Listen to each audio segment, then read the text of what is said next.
Why do 80% of Python beginners struggle with variables? It's a common hurdle that many face when starting their coding journey. Variables might seem simple at first, but understanding how they work and how to use them effectively can be tricky. Let's make sure you're not one of them. With the right guidance and practice, you'll be able to master variables and use them to your advantage in no time. Today on EgniCode, we're cracking open the world of Python basics. We'll dive deep into variables, data types, and operators, giving you a solid foundation to build upon. Let's start with variables. Variables are fundamental to programming, and understanding them is crucial for writing efficient code.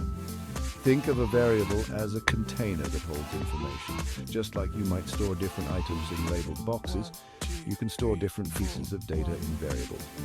For example, when you write, it means x is holding the value 5. This is a simple assignment, but it forms the basis of more complex operations.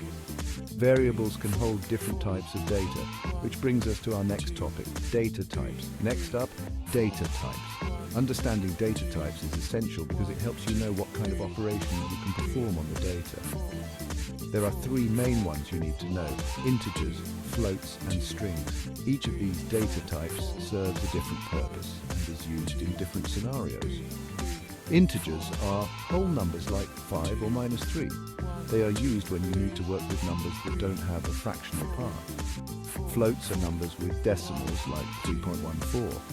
These are useful when you need to perform calculations that require precision, such as scientific computations or financial calculations.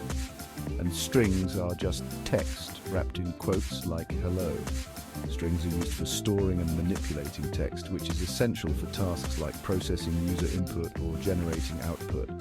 Now that we have a good grasp of variables and data types, let's move on to operators. Okay, now let's stir in some operators.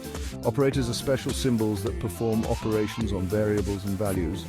Arithmetic operators are your basic math tools: addition, subtraction, multiplication, and division. These operators allow you to perform mathematical calculations on your data.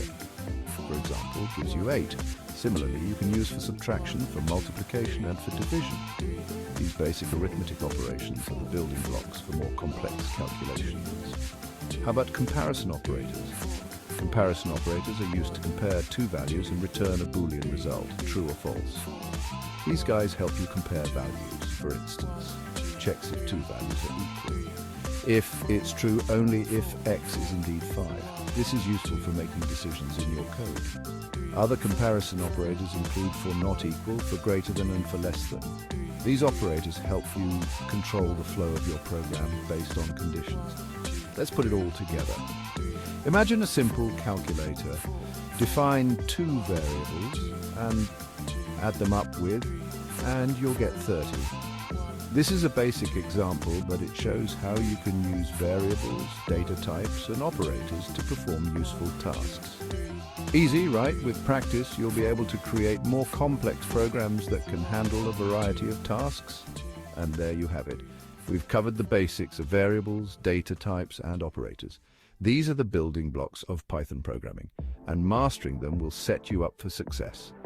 Variables, data types, and operators in a nutshell. Remember, practice is key. The more you code, the more comfortable you'll become with these concepts. Check the description for more cool Python tips and tricks. We've included additional resources to help you continue your learning journey. Catch you next time on EgniCode. Keep coding and stay curious.